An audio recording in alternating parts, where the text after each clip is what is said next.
विक्रमादित्य की खूबियों के बारे में बताने के लिए इस बार 12वीं पुतली सिंहासन से निकलती है। वह राजा भोज को राजा विक्रमादित्य और एक राक्षस की कहानी सुनाती है।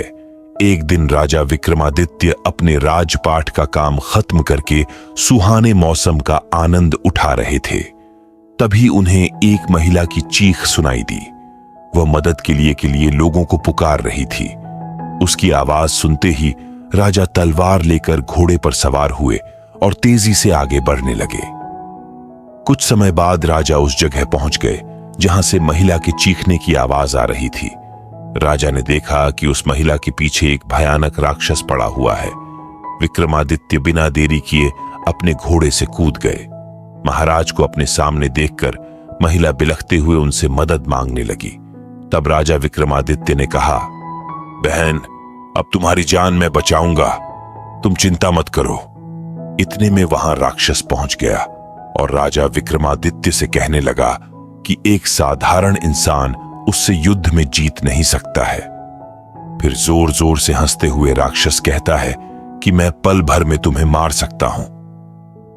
इतना कहते ही राक्षस तुरंत महाराज पर हमला करने के लिए आगे बढ़ता है।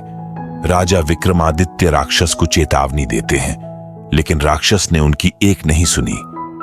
तभी विक्रमादित्य तलवार से राक्षस पर हमला कर देते हैं। राक्षस ने खुद को तलवार के हमले से बचाया और युद्ध करना शुरू किया। महाराज विक्रमादित्य काफी चतुर थे, इसीलिए उन्होंने पहले राक्षस को थकाया। उसके बाद राक्षस का सिर काट दिया। सिर कटने के बाद राजा को लगा कि राक्षस मर गया, लेकिन तभी उसके शरीर पर दोबारा कटा हुआ सिर जुड़ गया। साथ ही जहां उस राक्षस का रक्त गिरा था, वहां से दूसरा राक्षस पैदा हो गया। यह देखकर राजा विक्रमादित्य हैरान हो गए। फिर दोनों राक्षसों ने महाराज से लड़ाई करना शुरू कर दिया। सबसे पहले रक्त से जन्मा हुआ राक्षस राजा पर हमला करता है। राजा चतुराई से उसके प्रहार से बचते हुए अपनी तलवार से उसके दोनों हाथ और पैर काट देते हैं। अपने साथी राक्षस को दर्द से तड़पता हुआ देखकर दूसरा राक्षस उसे लेकर वहां से भाग जाता है।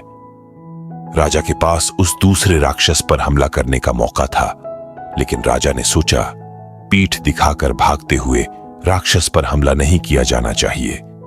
इसके बाद राजा सीधे उस महिला के पास चले गए। विक्रमादित्य ने उससे कहा, राक्षस डर कर भाग गया है, तुम मेरे साथ चलो, मैं तुम्हें तुम्हारे माता पिता के पास पहुंचा दूंगा। तभी वह महिला कहती है, अभी खतरा टला नहीं है, क्योंकि राक्षस मरा नहीं, सिर्फ भागा है, वो दोबारा से आएगा। उसकी बातें सुनकर राजा ने उसका नाम पूछा। महिला बताती है, वह सिंहुल द्वीप में रहने वाले एक ब्राह्मण की बेटी है। एक दिन वो तालाब में अपनी सहेलियों के साथ नहाने गई थी। उसी दिन इस राक्षस की नजर मुझ पर पड़ी और वो मुझे उठाकर यहां अपने साथ ले आया। वह मुझसे शादी करना चाहता है, लेकिन मुझे उस राक्षस की पत्नी नहीं बनना। यह सुनकर राजा उस ब्राह्मण पुत्री से कहते हैं, मैं उस राक्षस को मारकर तुम्हें उससे आजाद करा दूंगा। फिर विक्रमादित्य ने उससे राक्षस के बारे में पूछा कि वो दोबारा जिंदा कैसे हो रहा है। तब उस महिला ने बताया, राक्षस के पेट में एक मोहिनी रहती है जो तुरंत उसके मुंह में अमृत डाल देती है, इसलिए वह दोबारा जीवित हो जाता है, लेकिन वह रक्त से जन्मे दूसरे राक्षस को अमृत नहीं दे सकती है। इसलिए उसके रक्त से जन्मा राक्षस दर्द से तड़प रहा था। फिर राजा ने स्त्री से मोहिनी के संबंध में पूछा, लेकिन ब्राह्मण पुत्री को उसके बारे में कुछ मालूम नहीं था। मोहिनी के बारे में सोचते हुए विक्रमादित्य पास के पेड़ के नीचे आराम करने लगे। तभी उन पर एक शेर ने हमला कर दिया। शेर के पहले हमले से राजा के हाथ पर चोट लग गई।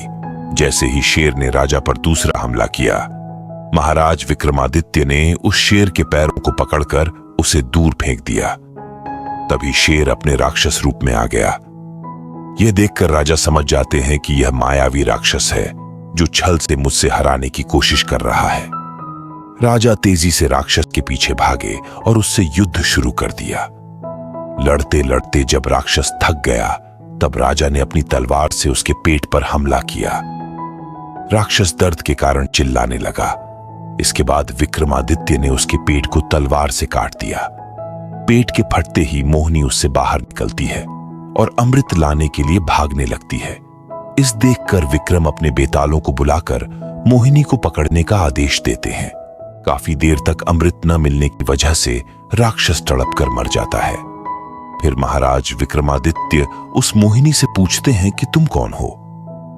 मोहिनी बताती है वह भगवान शिव की एक भक्त है जिसे उसकी गलती की वजह से राक्षस की सेवा करनी पड़ रही थी। अब वह श्राप मुक्त हो गई है। इतना सुनते ही राजा अपने साथ मोहिनी और उस ब्राह्मण पुत्री को महल लेकर आते हैं। महिला के माता पिता का पता लगाकर महाराज उसे उसके घर सकुशल पहुंचा देते हैं। उसके बाद राजा मोहिनी से शादी करके खुशी खुशी अपने महल में रहने लगते हैं। यह कहानी सुनाने के बाद 12वीं पुतली राजा भोज से पूछती है कि क्या आप में है राजा विक्रमादित्य जैसे गुण, और फिर वहां से उड़ जाती है। कहानी से सीख, लोगों की मदद करने से बड़ा कोई धर्म नहीं होता है और किसी तरह का काम मुश्किल नहीं होता। बस थोड़ा सोच विचार कर कदम उठाना पड़ता है। हम आशा करते हैं कि आपको आज की वीडियो पसंद आई होगी। ऐसी और वीडियोस देखने के लिए डिस्क्रिप्शन में दिए गए लिंक्स पर क्लिक करें और चैनल को सब्सक्राइब करें। धन्यवाद। अब कल सुनते हैं अगली पुतली क्या कहती है राजा भोज से।